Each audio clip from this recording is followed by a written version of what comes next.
रही उचारण करो जी। वाहिगुरू जी का खालसा, वाहिगुरू जी की फतेह। सतनाम वाहिगुरू साहिब जी। धनासरी महला पंजवा। राग धनासरी महला पंजवा। पावन शब्द गुरु अर्जन साहिब महाराज की रचना तो उचारण होया है जी। जी की एक ही पहचानी। सतगुरु बख्शिश करते हैं कि जी की एक ही पहचानी। जिंद की अरदास ना एक जगह पर मनी जाती है, किथे वो है रब वाहिगुरू जी के घर जिन्हें सानू पैदा किया। रब दे पैदा किए असीं संसार ते आए तो साडी हालत भी रब ही जानता है जिन्हें सानू बनाया। बच्चे है वो कितों मंगणगे अपने माँ प्यो तो। सारे कहते ना भी अपने माँ प्यो तो मंग भी कुछ चाहिए। फिर एक कोल ही अरदास हो गई ना भी माँ प्यो ही दे सकते, होर किसी ने कुछ नहीं देना। तो धर्म की दुनिया च सिर्फ रब ने ही देना, होर किसी ने कुछ नहीं देना। साडा गुरु रब रूप है, गुरु अगे तो रब अगे जीव अरदास करता है। जी की एक ही पहचानी, जिहड़ी जी की अंदरली भावना वो एक नहीं समझनी है। जी की बिरथा होए तो गुर पहे अरदास कर। जे कोई जी की बिरथ है अपने गुरु को मंग। अरदास गुरु को एक तो होती है भी असीं निजी अरदास करते हैं, मैनू कोई जरूरत है। असीं सारे आउंदे हां, चलो साडे अंदर एक भावना होती है भी आह कारज। वो घरों भी कह देंगे गुरुद्वारे चलने वाले बच्चा पहले दिन स्कूल चलिया जाके अरदास कर दिओ। अज बच्चे की फाइल लाउनी है जाके अरदास करो या करवाओ। ये साडियां निजी अरदास है। एक हैगी असीं सरबत के भले की अरदास करते हैं। असीं वड्डी अरदास च रोजाना एक बचन कहते हैं भी नानक नाम चढ़दी कला तेरे भाने सरबत का भला। सतगुरां ने सानू सिद्धांत दिता है, असीं सरबत का भला मंगण वाले हैं। गुरु ग्रंथ साहिब के अंदर बचन ने इस अरदास साडा भी भला है तो सारिਆਂ का भी भला है। चलो कई बारी ना बंदे के अंदर भावना होती भी मैं निजी अरदास कराना। मान लो इत्थे आपां हुण अरदास करनी है वड्डी, जिहड़ा शरीर अरदास दे विच शामिल हो जाते, हरेक की अरदास हो जाती भावना किसी की जो मर्जी हो। चलो कई बारी मन को तसल्ली वास्ते असीं फिर भी खड़ते हैं भी बाबा जी साडी अरदास कर दो। वो चलो भी चंगी गल है, भावना है भी मेरा नाम लैके भी अरदास होवे। पर जदों तुसीं किसी भी स्थान पर जाते हो अरदास च जाके खड़ जाते हो तो ग्रंथी सिंह जरूर ये गल कहते सतगुरु जी जिन्नी भी संगत आप जी की हजूरी च हाजरी भर रही है सारिया दी इच्छा मनोकामनावां पूरियां करियो। ये सारा कुछ ही आ जाता भी तुसीं की मंग रहे हो। तुहाडी अरदास गुरु ग्रंथ साहिब के चरणों च हो रही है।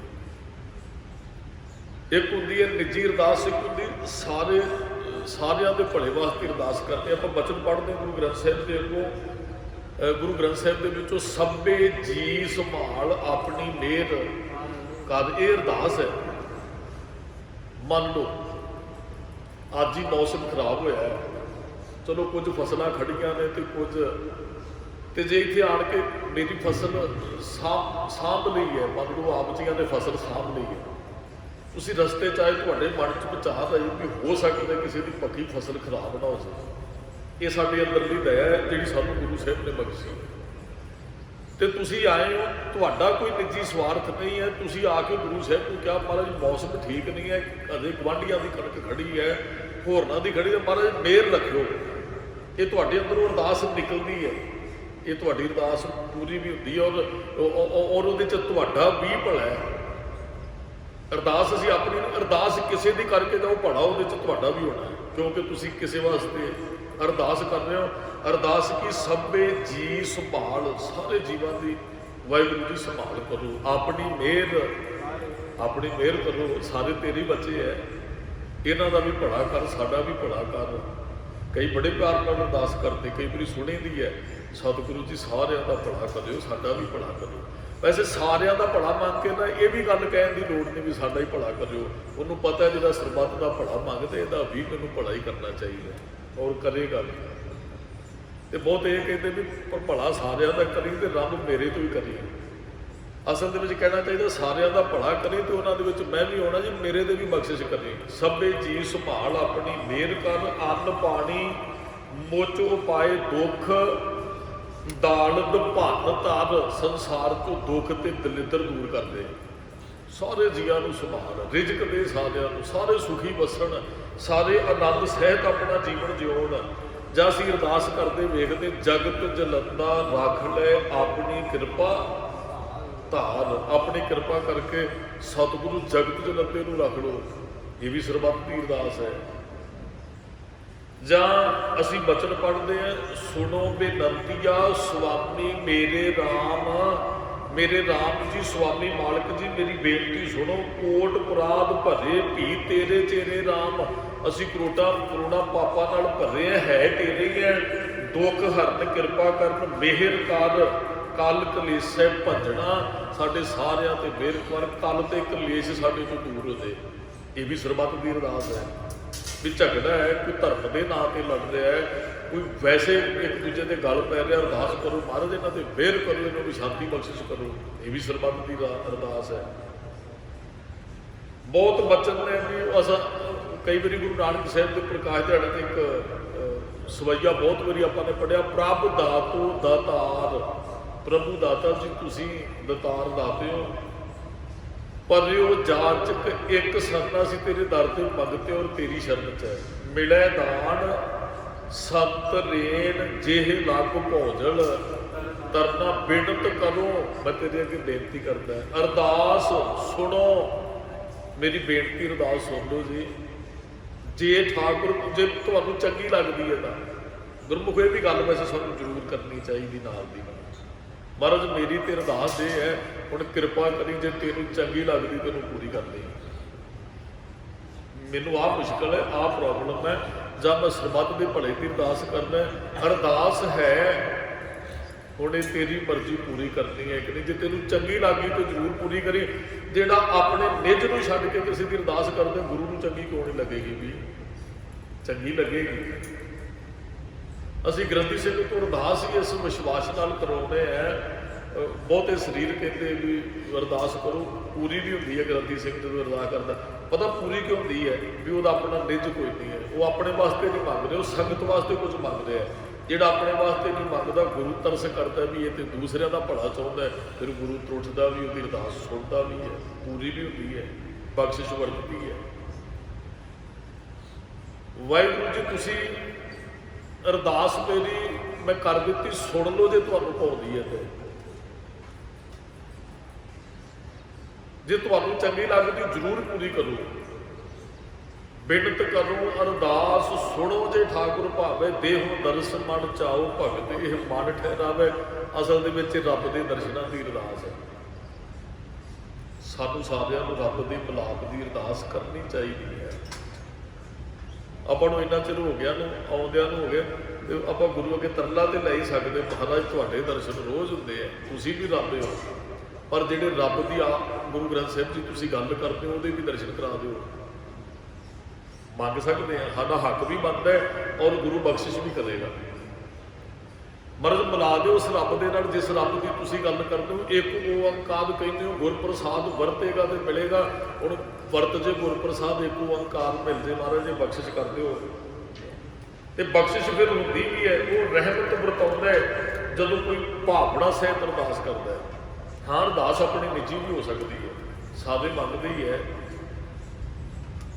ਸੰਸਾਰ ਲੁਕਾਈ ਗੁਰੂ ਤੋਂ ਮੰਗਦੇ ਹੈ, ਕੋਈ ਕਿਤੇ ਵੀ ਜੁੜੇ ਉਹਨਾਂ ਦਾ ਵਿਸ਼ਵਾਸ ਹੈ। ਪਰ ਮਹਾਰਾਜ ਕਹਿੰਦੇ ਅਰਦਾਸ ਉਹਦੇ ਅੱਗੇ ਕਰ ਜਿਹੜਾ ਤੇਰੀ ਅਰਦਾਸ ਸੁਣਦਾ। ਤੇ ਸੁਣੇਗਾ ਕੌਣ? ਜਿਹਨੇ ਸਾਨੂੰ ਪੈਦਾ ਕੀਤਾ। ਤੁਸੀਂ ਆਪਣੇ ਮਾਂ ਪਿਓ ਨੂੰ ਛੱਡ ਕੇ ਹੋਰਨਾਂ ਪਾਸੋਂ ਜਾ ਕੇ ਮੰਗਦੇ ਹੋ, ਕਿਉਂ ਤੁਹਾਡੀ ਗੱਲ ਸੁਣੇਗਾ?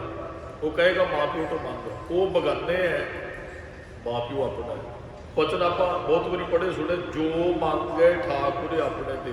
ਇਹ ਇਸ ਵਿਸ਼ਵਾਸ ਨਾਲ ਬਚਨ ਕੀਤੇ ਗਏ ਵੀ ਉਹ ਠਾਕੁਰ ਆਪਣਾ ਹੈ, ਤੇ ਬੱਚਾ ਜੋ ਮੰਗਦਾ ਦਿੰਦਾ ਹੀ ਹੈ। ਮਾਂ ਪਿਓ ਜੋ ਮੰਗੇ ਠਾਕੁਰ ਆਪਣੇ ਤੇ ਸੋਈ ਸੋਈ ਦੇਵੇ। ਉਹੀ ਉਹ ਬਖਸ਼ਿਸ਼ ਵਰਤਾਉਂਦਾ ਹੈ, ਉਹ ਦਿੰਦਾ ਹੈ, ਕਿਉਂਕਿ ਆਪਣੇ ਤੋਂ ਮੰਗਿਆ ਜਾ ਰਿਹਾ।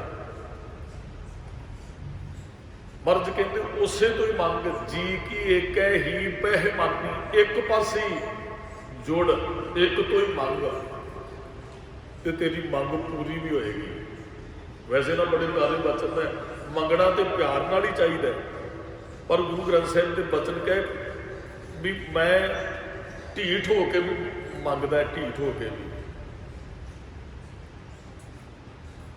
ਉਹਨੂੰ ਕਈ ਵਾਰੀ ਬੱਚਾ ਨਾ ਵੈਸੇ ਪਹਿਲਾਂ ਤੇ ਕਹਿੰਦਾ ਹੈ ਵੀ ਮੈਨੂੰ ਆਹ ਕੁਝ ਦਿਓ, ਬਾਪ ਨੂੰ ਕਹਿੰਦਾ, ਜੇ ਬਾਪ ਦੋ ਚਾਰ ਗੱਲਾਂ ਨੂੰ ਕਹਿੰਦਾ ਨਹੀਂ ਇਹ ਕਦੇ ਨਹੀਂ ਹੋ ਸਕਦਾ, ਫਿਰ ਉਹ ਢੀਠ ਹੋ ਕੇ ਮੰਗਦਾ, ਕਹਿੰਦਾ ਮੈਂ ਤੇ ਬਾਪ ਮੈਂ ਸਕੂਲ ਨਹੀਂ ਜਾਂਦਾ, ਬਹੁਤ ਨੇ ਨਿੱਕੇ ਜਿਹੇ ਬੱਚੇ ਜਿੱਦ ਕਰਦੇ, ਉਹ ਢੀਠ ਹੋਣਾ ਹੀ ਹੁੰਦਾ।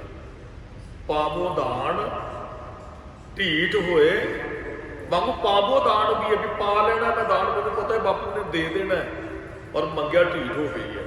ਬੱਚਾ ਲਿਟਦਾ ਵੀ ਹੈ ਧਰਤੀ ਤੇ, ਉਹ ਕਹਿੰਦਾ ਨਹੀਂ ਮੈਨੂੰ ਤੇ ਕੁਝ ਚਾਹੀਦਾ ਹੀ ਚਾਹੀਦਾ। ਉਹ ਕਹਿੰਦਾ ਜੇ ਤੂੰ ਵੈਸੇ ਨਹੀਂ ਆਪ ਨਾ ਦੇ ਬੋ ਤਾਂ ਲੈ ਬੋ, ਮੰਗੇ ਆਪ ਨਹੀਂ ਦੇਗਾ ਉਹ ਮੰਗ ਕੇ ਲੈ ਲੈਣਾ, ਮੰਗਣਾ ਵੀ ਢੀਠ ਹੋ ਗਈ ਹੈ ਫਿਰ, ਤੇ ਦਿੰਦਾ ਵੀ ਹੈ। ਜੇ ਤੁਸੀਂ ਹੋਰ ਕਿਤੇ ਨਹੀਂ ਹੋਣਾ ਚਾਹੁੰਦੇ ਸੰਗਤ ਜੀ, ਇੱਕ ਤੇ ਵਿਸ਼ਵਾਸ ਹੈ, ਉਹ ਬਖਸ਼ਿਸ਼ ਕਰਦਾ ਹੈ, ਉਹ ਬਖਸ਼ਿਸ਼ ਵਰਤਾਉਂਦਾ ਹੈ। ਇਸੇ ਵਿਸ਼ਵਾਸ ਨਾਲ ਹੀ ਕਿਹਾ ਨਾ, ਜੋ ਉਤਰਾ ਨਹੀਂ ਦੇਗਾ ਆਪਣੇ ਆਪ ਨਹੀਂ ਦੇਗਾ, ਮੰਗ ਕੇ ਲੈ ਲਾਂਗਾ, ਮੰਗ ਕੇ ਨਹੀਂ ਦੇਗਾ ਫਿਰ ਢੀਠ ਹੋ ਕੇ ਡਿੱਗ ਪਾਂਗਾ ਤੇਰੇ ਦਰ ਤੇ, ਫਿਰ ਤੇ ਦੇਗਾ ਹੀ ਦੇਗਾ ਨਾ। ਇਸ ਵਿਸ਼ਵਾਸ ਨਾਲ ਅਰਦਾਸ ਹੋ ਗਈ, ਫਿਰ ਤੇ ਦੇਗਾ ਹੀ ਨਹੀਂ, ਜਦੋਂ ਮੈਂ ਢੀਠ ਹੋ ਗਿਆ ਫਿਰ ਕੀ ਜਵਾਬ ਦੇਗਾ ਕੋਈ। ਜੀ ਕੀ ਏਕੈ ਹੀ ਪਹਿ ਮਾਨੀ, ਇੱਕ ਤੂੰ ਮੰਗਣਾ ਚਾਹੀਦਾ ਗੁਰਮੁਖੋ।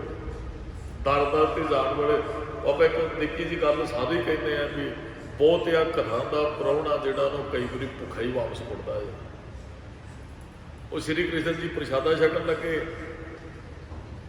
ਗਰਾਈ ਤੋੜੀ ਮੂੰਹ 'ਚ ਪਾਉਣ ਲੱਗੇ ਤੇ ਗਰਾਈ ਥਾਲੀ 'ਚ ਛੱਡ ਕੇ ਭੱਜ ਗਏ।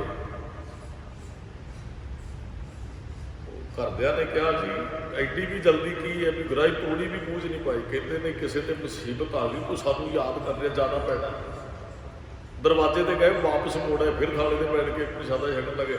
ਕਹਿੰਦੇ ਜੀ ਐਡੀ ਤੁਸੀਂ ਤੇ ਗਏ ਵੀ ਕਿਤੇ ਨਹੀਂ, ਪ੍ਰਸ਼ਾਦਾ ਵੀ ਛੱਡ ਕੇ ਫਿਰ ਵਾਪਸ ਆਏ। ਕਹਿੰਦਾ ਸ਼੍ਰੀ ਕ੍ਰਿਸ਼ਨ ਜੀ ਕਹਿੰਦੇ ਜਦੋਂ ਮੈਨੂੰ ਯਾਦ ਕਰ ਰਿਹਾ ਸੀ, ਟੈਨਸ਼ਨ ਪੈ ਗਈ, ਉਹਨੂੰ ਬਚਾਉਣਾ ਪੈਣਾ, ਉੱਥੇ ਜਾਂਦੇ ਕਿਸੇ ਮੈਨੂੰ ਛੱਡ ਕੇ ਹੋਰ ਦਾ ਨਾਮ ਲੈਣ ਲੱਗ ਪਿਆ, ਹੁਣ ਆਪਾਂ ਸੁਣੋ ਹੈ, ਹੁਣ ਉਹਦੀ ਜ਼ਿੰਮੇਵਾਰੀ ਜੀ ਨੂੰ ਜਪ ਰਿਹਾ। ਤੇ ਜੇ ਇੱਕ ਨੂੰ ਹੀ ਜਪੀਏ ਗੁਰਮੁਖੋ, ਟੈਨਸ਼ਨ ਤੇ ਉਹਨੂੰ ਪੈ ਰਹੇਗੀ, ਉਹ ਆਏਗਾ ਵੀ, ਉਹ ਰੱਖਿਆ ਵੀ ਕਰੇਗਾ, ਉਹ ਬਚਾਏਗਾ ਵੀ। ਉਹ ਭਾਈ ਕਟਾਰੂ ਦੀ ਸਾਖੀ, ਮੇਰੇ ਖਿਆਲ ਨਾਮ ਭਾਈ ਕਟਾਰੂ ਹੀ, ਮੈਂ ਆਪ ਜੀ ਨਾਲ ਕਈ ਵਾਰੀ ਸਾਂਝੀ ਕੀਤੀ ਹੈ ਵੀ ਉਹ ਗੁਰੂ ਅਰਜਨ ਸਾਹਿਬ ਜੀ ਕੋਲ ਆਇਆ, ਕਹਿੰਦਾ ਨੌਕਰੀ ਚਾਹੀਦੀ ਹੈ, ਮਿਲ ਗਈ। ਕਹਿੰਦਾ ਜੀ ਹੁਕਮ ਮਹਾਰਾਜ ਕਹਿੰਦੇ ਜੀਆਂ ਤੇ ਦਇਆ ਕਰਨੀ ਹੈ। ਘਰੇ ਚਲਾ ਗਿਆ, ਘਰ ਵਾਲਿਆਂ ਨੂੰ ਕਹਿੰਦਾ ਵੀ ਨੌਕਰੀ ਮਿਲ ਗਈ, ਬਖਸ਼ਿਸ਼ ਗੁਰੂ ਦੀ ਵਰਤੀ ਹੈ, ਹੁਕਮ ਗੁਰੂ ਦਾ ਵੀ ਜੀਆਂ ਤੇ ਦਇਆ ਕਰਨੀ, ਤੇ ਨੌਕਰੀ ਉੱਥੇ ਮਿਲੀ ਜਿੱਥੇ ਹੁਣ ਮੇਰੇ ਕੋਲ ਤਲਵਾਰ ਲੈ ਕੇ ਖੜਨਾ ਪੈਣਾ। ਤਲਵਾਰ ਹੋਵੇ ਬੰਦੇ ਦੇ ਕੋਲ, ਕਈ ਵਾਰੀ ਗੁੱਸੇ 'ਚ ਵੀ ਆ ਜਾਂਦੇ ਤੇ ਤਲਵਾਰ ਨੂੰ ਵਰਤੀ ਜਾਂਦੀ ਹੈ, ਤੇ ਜੇ ਜੀਵ ਦੀ ਹੱਤਿਆ ਹੋ ਗਈ ਤੇ ਹੁਕਮ ਤੋਂ ਬਾਗੀ ਹੋ ਜਾਗਾ। ਇੱਕ ਭਾਵਨਾ ਹੈ ਸਿੱਖ ਦੀ ਅੰਦਰਲੀ ਵੀ ਗੁਰੂ ਸਾਹਿਬ ਨੇ ਆ ਕਿਹਾ ਨਹੀਂ ਕਰਨਾ ਤੇ ਮੈਂ ਨਹੀਂ ਕਰਨਾ ਹੈ। ਠੀਕ ਹੈ ਜੀ। ਫਿਰ ਉਹਨੇ ਤਲਵਾਰ ਕੱਢ ਦਿੱਤੀ ਜੀ ਮਿਆਨ ਦੇ ਵਿੱਚੋਂ, ਜਿਹੜੀ ਫਲਾਦੀ ਲੋਹੇ ਦੀ ਤਲਵਾਰ ਸੀ, ਤੇ ਲੱਕੜ ਦਾ ਮੁੱਠਾ ਉੱਪਰ, ਤੇ ਉਹ ਤਲਵਾਰ ਦੀ ਥਾਂ ਤੇ ਲੋਹੇ ਦੀ ਤਲਵਾਰ ਦੀ ਥਾਂ ਤੇ ਲੱਕੜ ਦਾ ਉਹ ਡੰਡਾ ਜਿਹਾ ਬਣਾ ਕੇ ਨਾ ਵਿੱਚ ਪਾ ਲਿਆ ਮਿਆਨ ਦੇ। ਕਹਿੰਦਾ ਚਲੋ ਨਾਰ ਨਾ, ਅਗਰ ਕਿਰਪਾਨ ਨਾ ਹੋਏਗੀ ਆਪੇ ਕਿਸੇ ਦੀ ਹੱਤਿਆ ਨਾ ਹੋਏਗੀ। ਹੁਣ ਸਿਆਣੇ ਬੰਦੇ ਤਾਂ ਹੀ ਤੇ ਕਹਿੰਦੇ ਆ ਲਾਇਸੈਂਸ ਤਾਂ ਬਣਾ ਲੈਂਦੇ ਹੋ, ਇਹ ਰਫਲ ਵਗੈਰਾ ਰਿਵਾਲਵਰ ਵਗੈਰਾ ਸਾਂਭਣਾ ਬੜਾ ਔਖਾ ਹੈ, ਇਹਦੇ ਤੇ ਆਪਣੇ ਆਪ ਤੇ ਕੰਟਰੋਲ ਕਰਨਾ ਕਈ ਵਾਰੀ।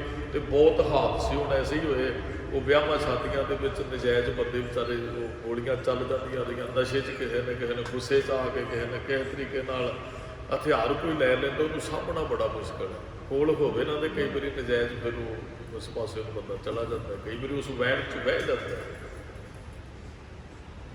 ਹੁਣ ਹੋਇਆ ਕੀ ਜੀ, ਉੱਥੇ ਕਿਸੇ ਨੇ ਕਿਰਪਾਨ ਵੇਖ ਲਈ ਭਾਈ ਕਟਾਰੂ ਜੀ ਦੀ, ਤੇ ਉਹ ਨਿੱਜੀ ਸੀ ਹੁਣ ਬਾਦਸ਼ਾਹ ਦਾ ਵੀ ਬੋਡੀਗਾਰਡ। ਸ਼ਿਕਾਇਤ ਹੋ ਗਈ, ਕਹਿੰਦੇ ਜੀ ਜਿਹਦੇ ਤੇ ਵਿਸ਼ਵਾਸ ਕਰਦੇ ਹੋ ਵੀ ਸਿੱਖਾਂ ਤੇ ਵਿਸ਼ਵਾਸ ਬੜੋ, ਤੁਹਾਡੇ ਨਾਲ ਧੋਖਾ ਕਰ ਰਿਹਾ। ਕਹਿੰਦੇ ਜੀ ਕੀ ਗੱਲ? ਕਹਿੰਦੇ ਉਹਦੇ ਕੋਲ ਤੇ ਕਿਰਪਾਨ ਹੀ ਨਹੀਂ, ਤੁਹਾਡੀ ਰੱਖਿਆ ਕਿਵੇਂ ਕਰੇਗਾ? ਉਹ ਕਹਿੰਦਾ ਐਸਾ ਨਹੀਂ ਹੋ ਸਕਦਾ, ਉਹ ਮੇਰੇ ਬੜਾ ਵਿਸ਼ਵਾਸ ਪਾਤਰ ਹੈ, ਸਿੱਖ ਹੈ। ਕਹਿੰਦਾ ਜੀ ਐਸਾ ਹੋਇਆ ਹੈ, ਤੁਸੀਂ ਪਰਖ ਕੇ। ਉਹ ਸਿੱਧਾ ਤਾਂ ਨਹੀਂ ਸੀ ਜਾ ਕੇ, ਉਹ ਵੀ ਜਿਹੜਾ ਹਾਕਮ ਵੀ ਕਹਿਣਾ ਚਾਹੁੰਦਾ ਵੀ ਤੁਹਾਡੇ ਕੋਲ ਕਿਰਪਾਨ ਨੇ, ਕਹਿੰਦਾ ਫਿਰ ਸਾਰਿਆਂ ਨੂੰ ਸੱਦ ਲਓ। ਮੇਰੇ ਕੋਲ ਤੇ ਚੁਗਲੀਆਂ ਕਰਦੇ ਰਹੇ ਵੀ ਉਹਨੂੰ ਸਜ਼ਾ ਮਿਲੇਗੀ, ਉਹਨੂੰ ਨੌਕਰੀ ਤੋਂ ਕੱਢ ਦੇਣਗੇ, ਅਸੀਂ ਹਾਕਮ ਦੇ ਨੇੜੇ ਹੋ ਜਾਵਾਂਗੇ। ਕੰਮ ਤਾਂ ਇਹੀ ਚੱਲਦਾ, ਭਾਵੇਂ ਕੋਈ ਵੀ ਕਿਹੋ ਜਿਹਾ ਖੇਤਰ ਹੋਵੇ। ਕਹਿੰਦੇ ਇਹਨੂੰ ਪਾਸੇ ਕਰੋ, ਇਸ ਪਦਵੀ ਤੋਂ ਹੁਣ ਮੈਂ ਬੈਠਾ ਕਰਦੇ, ਜਿੱਥੇ ਵੀ ਤੁਸੀਂ ਵੇਖੋ ਕੰਮ ਇਹੀ ਚੱਲਦਾ। ਉਹ ਸਾਰਿਆਂ ਨੂੰ ਸਭਾ 'ਚ ਸੱਦ ਲਿਆ ਜੀ ਸੁਬਾਹ ਤੇ ਉਹ ਭਾਈ ਸਾਹਿਬ ਵੀ ਆ ਗਏ। ਅਚਾਨਕ ਉੱਥੇ ਗੱਲ ਚੱਲੀ ਵੀ ਸਾਰਿਆਂ ਦੀਆਂ ਤਲਵਾਰਾਂ ਜਿਹੜੀਆਂ ਚੈੱਕ ਕਰਨੀਆਂ। ਹੁਣ ਉਹ ਹੁਕਮ ਗੁਰੂ ਸਾਹਿਬ ਦਾ ਮੰਨ ਰਿਹਾ ਹੈ, ਹੁਣ ਕਿਰਪਾਨ ਤੇ ਹੈ ਹੀ ਨਹੀਂ ਅੰਦਰ। ਅਸਲ ਦੇ ਵਿੱਚ ਚੈੱਕ ਵੀ ਉਸੇ ਸਿੱਖ ਦੀ ਕਰਦੇ ਸੀ, ਹੋਰਨਾਂ ਨਾਲ ਨਹੀਂ ਕੋਈ ਮਤਲਬ। ਹੋਰਨਾਂ ਕੋਲ ਤੇ ਹੈਗੀਆਂ ਵੀ ਸੀ, ਸ਼ਿਕਾਇਤ ਕਿਉਂ ਨਹੀਂ ਹੋਈ ਸੀ। ਉਹ ਜਦੋਂ ਕਿਰਪਾਨਾਂ ਚੈੱਕ ਕਰਨ ਲੱਗੇ ਤਾਂ ਸਿੱਖ ਨੇ ਕੀਤੀ ਅਰਦਾਸ, ਕਹਿੰਦਾ ਗੁਰੂ ਅਰਜਨ ਸਾਹਿਬ ਜੀ ਤੁਹਾਡਾ ਹੁਕਮ ਕਮਾ ਰਿਹਾ, ਤੁਸੀਂ ਕਹੇ ਜੀਆਂ ਤੇ ਦਇਆ ਕਰੋ, ਤੇ ਤੁਹਾਡੇ ਉਪਦੇਸ਼ ਦੁਆਰਾ ਹੀ ਮੈਂ ਕਿਰਪਾਨ ਕੱਢੀ ਹੈ। ਤੇ ਜੇ ਅੱਜ ਮੇਰੀ ਲਾਜ ਨਹੀਂ ਉਹ ਰੱਖਦੇ ਤੇ ਸਿੱਖ ਤੇ ਵਿਸ਼ਵਾਸ ਵੀ ਨਹੀਂ ਕਿਸੇ ਨੇ ਕਰਨਾ, ਤੇ ਮਹਾਰਾਜ ਫਿਰ ਤੁਹਾਡਾ ਉਪਦੇਸ਼ ਕਮਾ ਰਿਹਾ, ਤੇ ਮਹਾਰਾਜ ਮੇਰਾ ਵਿਸ਼ਵਾਸ ਵੀ ਨਾ ਕਿਤੇ ਟੁੱਟ ਜਾਏ। ਉਹ ਅਰਦਾਸਾਂ ਕਰਦਾ ਗੁਰੂ ਸਾਹਿਬ ਜੀ ਤੁਸੀਂ ਲਾਜ ਰੱਖਣੀ, ਤੁਸੀਂ ਲਾਜ ਰੱਖਣੀ। ਉਹ ਦੋ ਤਾਰਾਂ ਦੀਆਂ ਚੈੱਕ ਕੀਤੀਆਂ, ਆ ਗਏ ਇਹਦੇ ਕੋਲ ਸਾਰੇ ਸਿਪਾਹੀ। ਅਸਲ ਦੇ ਵਿੱਚ ਤੇ ਤਲਵਾਰੇ ਦੀ ਚੈੱਕ ਹੋਣੀ ਹੈ। ਇਹਨੇ ਨੇਤਰ ਬੰਦ ਕੀਤੇ, ਗੁਰੂ ਅਰਜਨ ਸਾਹਿਬ ਜੀ ਦਾ ਨਾਮ ਲਿਆ, ਮੁੱਠੇ ਤੇ ਹੱਥ ਪਾ ਕਹਿੰਦੇ ਕੱਢੋ ਤਲਵਾਰ ਆਪਣੀ ਬਾਹਰ। ਸੂਰਜ ਦੇ ਚੜ੍ਹ ਰਿਹਾ ਸੀ, ਸੁਬਾਹ ਹੀ ਹਾਕ ਬੁਲਾਉਂਦੇ ਹੁੰਦੇ ਹਨ। ਜਦੋਂ ਇਹਨੇ ਮੁੱਠੇ ਤੇ ਹੱਥ ਪਾ ਕੇ ਗੁਰੂ ਅਰਜਨ ਸਾਹਿਬ ਜੀ ਦਾ ਨਾਮ ਲੈ ਕੇ ਮਿਆਨ ਤੋਂ ਤਲਵਾਰ ਬਾਹਰ ਖਿੱਚੀ ਨਾ, ਕਹਿੰਦੇ ਤਲਵਾਰ ਦੀ ਇੰਨੀ ਕੁ ਚਮਕ ਪਈ, ਵੇਖਣ ਵਾਲਿਆਂ ਦੀਆਂ ਅੱਖਾਂ ਬੰਦ ਹੋ ਗਈਆਂ। ਸੂਰਜ ਦੀਆਂ ਕਿਰਨਾਂ ਉਸ ਤਲਵਾਰ ਦੇ ਉੱਪਰ ਪਈਆਂ। ਆਖੋ ਸਤਿਨਾਮ। ਇਹ ਗੁਰੂ ਬਖਸ਼ਿਸ਼ ਵਰਤਾਉਂਦਾ ਹੈ। ਵਿਸ਼ਵ ਕਮਾਓ ਤੇ ਸਹੀ, ਕਿਤੇ ਗੁਰੂ ਸਾਹਿਬ ਦਾ ਹੁਕਮ, ਉਹਦੀ ਬਖਸ਼ਿਸ਼ ਵਰਤਦੀ ਹੈ। ਉਹ ਹੈਰਾਨ ਹੋ ਗਏ ਸਾਰੇ। ਉਹ ਜਿਹੜੇ ਮੇਰੇ ਵਰਗੇ ਚੁਗਲੀ ਕਰਨ ਵਾਲੇ ਸਜ਼ਾਵਾਂ ਮਿਲੀਆਂ, ਤੁਸੀਂ ਮੈਨੂੰ ਭੜਕਾਉਂਦੇ ਹੋ, ਸਿੱਖ ਤੇ ਤੁਸੀਂ ਵਿਸ਼ਵਾਸ ਨਹੀਂ ਕੀਤਾ, ਤੇ ਉਸ ਨੂੰ ਉਹਨੇ ਹੋਰ ਨਿੱਜੀ ਪਦਵੀ ਦਾ ਅਹੁਦਾ ਦਿੱਤਾ ਜੀ ਉਸ ਸਿੱਖ ਨੂੰ। ਤੇ ਫਿਰ ਉਹ ਸਿੱਖ ਆਇਆ ਗੁਰੂ ਅਰਜਨ ਸਾਹਿਬ ਦੇ ਚਰਨਾਂ 'ਚ ਆਣ ਕੇ ਧੰਨਵਾਦ ਕਰਦਾ, ਕਹਿੰਦਾ ਮਹਾਰਾਜ ਤੁਹਾਡਾ ਉਪਦੇਸ਼ ਕਮਾਉਂਦਾ ਸਾਂ, ਤਲਵਾਰ ਤੇ ਕੱਢ ਦਿੱਤੀ ਸੀ, ਇਹ ਤੁਹਾਡੀ ਬਖਸ਼ਿਸ਼ ਕਿਵੇਂ ਵਰਤੀ? ਤੇ ਗੁਰੂ ਅਰਜਨ ਸਾਹਿਬ ਮਹਾਰਾਜ ਜੀ ਹੱਸ ਪਏ, ਕਹਿੰਦੇ ਬਖਸ਼ਿਸ਼ ਤੇ ਉਹਦੀ ਵਰਤਦੀ ਹੈ ਜਿਹਦੇ ਨਾਲ ਜੁੜੇ ਹੋਏ ਹੋ। ਮਹਾਰਾਜ ਜੀ ਉਪਦੇਸ਼ ਨੂੰ ਕਮਾਉਂਦੇ ਹੋ ਨਾ, ਤੇ ਗੁਰੂ ਤੁਹਾਡੇ ਅੰਗ ਸੰਗ, ਗੁਰੂ ਦੂਰ ਨੇ। ਮਹਾਰਾਜ ਕਹਿੰਦੇ ਅਸਲ ਦੇ ਵਿੱਚ ਨਾ ਉਹ ਕਿਰਪਾਨ ਤੇਰੀ ਉਹ ਨਹੀਂ ਸੀ, ਉਹ ਕਿਰਪਾਨ ਸਾਡੀ ਬਿਆਨ ਵਾਲੀ ਸੀ ਜਿਹੜੀ ਅਸੀਂ ਉਹਨਾਂ ਨੂੰ ਦਰਸ਼ਨ ਕਰਵਾਏ ਆ। ਇਹ ਬਖਸ਼ਿਸ਼ ਵਰਤਦੀ ਹੈ ਗੁਰਮੁਖੋ। ਉਹ ਇੱਕ ਹੋਰ ਸਿੱਖ ਦੀ ਉਹ ਕਹਿੰਦੇ ਉਹ ਰਾਜੇ ਕੋਲ ਸ਼ਿਕਾਇਤ ਕੀਤੀ, ਘੱਟ ਤੋਲਦਾ ਸਿੱਖ, ਤੋਲਦਾ ਪੂਰਾ ਹੀ, ਤੇ ਦੂਜਿਆਂ ਦੁਕਾਨਾਂ ਵਾਲਿਆਂ ਦਾ ਗਾਹਕ ਘੱਟ ਗਏ, ਤੇ ਉਹਨਾਂ ਨੇ ਸ਼ਿਕਾਇਤ ਕੀਤੀ। ਤੇ ਮਹਾਰਾਜ ਹਰਿਮੰਦਰ ਸਾਹਿਬ ਬੈਠੇ ਗੁਰੂ ਅਰਜਨ ਸਾਹਿਬ ਜੀ, ਉਹ ਚਾਂਦੀ ਦੇ ਸਿੱਕੇ ਉਦੋਂ ਮੱਥਾ ਟੇਕਦੇ ਸਨ ਹਰਿਮੰਦਰ ਸਾਹਿਬ। ਮਹਾਰਾਜ ਨੇ ਸਿੱਕੇ ਹੱਥ ਕੇ ਰੱਖੇ, ਕਦੀ ਇੱਧਰ ਐਂ ਕਰਦੇ, ਕਦੀ ਇੱਧਰ। ਉਹ ਬਾਬਾ ਬੁੱਢਾ ਜੀ ਪੁੱਛਦੇ, ਕਹਿੰਦੇ ਬਾਬਾ ਅੱਗੇ ਤੇ ਕਦੇ ਤੁਸੀਂ ਪੈਸਿਆਂ ਨੂੰ ਵੇਖਿਆ ਨਹੀਂ, ਅੱਜ ਸੰਗਤ ਸ਼ੱਕ ਕਰ ਰਹੀ ਹੈ, ਤੁਸੀਂ ਮਾਇਆ 'ਚ ਬੈਠ ਕੇ ਕਦੀ ਉਸ ਹੱਥ ਤੇ ਸਿੱਕੇ, ਕਦੀ ਉਸ ਹੱਥ ਤੇ। ਗੁਰੂ ਅਰਜਨ ਸਾਹਿਬ ਹੱਸਦੇ ਕਹਿੰਦੇ ਉਹ ਬਾਬਾ ਅਸੀਂ ਤੱਕੜੀ ਦਾ ਤੋਲ ਪੂਰਾ ਕਰ ਰਹੇ ਹਾਂ। ਤੱਕੜੀ ਮਹਾਰਾਜ ਸਮਝ ਨਹੀਂ ਆਈ। ਮਹਾਰਾਜ ਕਹਿੰਦੇ ਸਾਡੇ ਸਿੱਖ ਦੀ ਤੱਕੜੀ ਨੂੰ ਤੋਲਿਆ ਜਾ ਰਿਹਾ, ਜਿੱਧਰੋਂ ਪਾਸਾ ਘਟਦਾ ਨਾ ਚਾਂਦੀ ਦੇ ਸਿੱਕੇ ਸਾਨੂੰ ਦੂਸਰੇ ਪਾਸੇ ਰੱਖਣੇ ਪੈਂਦੇ ਆ। ਅਸੀਂ ਹੱਥ ਤੇ ਨਹੀਂ ਰੱਖਦੇ, ਉਸ ਤੱਕੜੀ 'ਚ ਸਿੱਕੇ ਰੱਖਦੇ ਆ। ਅਰਦਾਸ ਕਰਦੇ ਸਹੀ ਕਿਤੇ ਸਿੱਖਾ ਗੁਰੂ ਸਾਹਿਬ ਦੇ ਅੱਗੇ, ਉਹ ਹਾਜ਼ਰ ਨਾਜ਼ਰ ਹੈ, ਉਹ ਦੂਰ ਨੇ। ਤੁਸੀਂ ਵੇਖਿਆ ਆਪਣੇ ਜੀਵਨ 'ਚ, ਤੁਸੀਂ ਵੇਖਿਆ ਹੋਏਗਾ ਕਾਰਜ ਨਹੀਂ ਹੁੰਦਾ, ਅਰਦਾਸ ਕੀਤੀ ਹੋਇਆ ਨਹੀਂ, ਕੀ ਹੋਇਆ ਨਹੀਂ, ਹੁੰਦੇ ਹੈ, ਬਖਸ਼ਿਸ਼ ਵਰਤਦੀ ਹੈ। ਮਹਾਰਾਜ ਕਹਿੰਦੇ ਉਹਦੇ ਅੱਗੇ ਅਰਦਾਸ ਕਰ, ਮੰਨਣੀ ਵੀ, ਬਖਸ਼ਿਸ਼ ਵੀ ਉਹਨੇ ਹੀ ਵਰਤਾਉਣੀ ਹੈ। ਥਾਂ ਥਾਂ ਨਾ ਮੰਗ। ਉਹ ਬਹੁਤਿਆਂ ਘਰਾਂ 'ਚ ਜਾਣ ਵਾਲਿਆਂ ਨੂੰ ਦੁਰ ਹੁੰਦੀ ਹੈ, ਸਤਿਕਾਰ ਕੋਈ ਨਹੀਂ ਮਿਲਦਾ। ਦੋ ਬੇੜੀਆਂ 'ਚ ਬੈਠਣ ਵਾਲੇ ਸਿਰੇ ਨਹੀਂ ਜੇ ਲੱਗਦੇ, ਦੋਵਾਂ ਨੂੰ ਆਪਣੀਆਂ ਬਾਹਾਂ ਪਕੜਾਉਣ ਵਾਲੇ ਉਹ ਡੁੱਬਦੇ ਆ, ਬਾਹਰ ਨਿਕਲ ਨਹੀਂ ਸਕਦੇ। ਮਹਾਰਾਜ ਕਹਿੰਦੇ ਜੀ ਕੀ ਇੱਕ ਹੈ ਹੀ ਪੈਮਾਨੀ। ਭਾਈ ਜੀ ਦੀ ਜਿਹੜੀ ਅਰਦਾਸ ਇੱਕ ਹੀ ਮੰਨਦਾ, ਜਿਹਨੇ ਸਾਨੂੰ ਪੈਦਾ ਕੀਤਾ ਹੈ।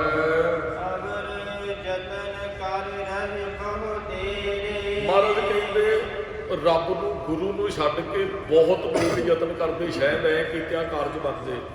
ਅੱਜ ਬਹੁਤ ਲੋਕ ਭਟਕੇ ਹੋਏ, ਕੋਈ ਜਾਦੂ ਟੂਣੇ ਕਰਨ ਤੇ ਲੱਗਾ ਹੈ, ਕੋਈ ਪਖੰਡੀਆਂ ਦੇ ਪਿੱਛੇ ਤੁਰਿਆ ਫਿਰਦਾ ਹੈ, ਕੋਈ ਕਹਿੰਦਾ ਤੁਸੀਂ ਆਹ ਮਾਂ ਦੀ ਦਾਲ ਸੁੱਟੋ ਇੱਥੇ, ਤੁਸੀਂ ਉਹ ਕਰੋ, ਤੁਸੀਂ ਆਹ ਕਰੋ, ਧਾਗੇ ਬੰਨ੍ਹ ਲਓ ਹੱਥਾਂ ਦੇ, ਤੁਹਾਡਾ ਕਾਰਜ ਹੋ ਜਾਏਗਾ, ਉਹ ਕਰੋ।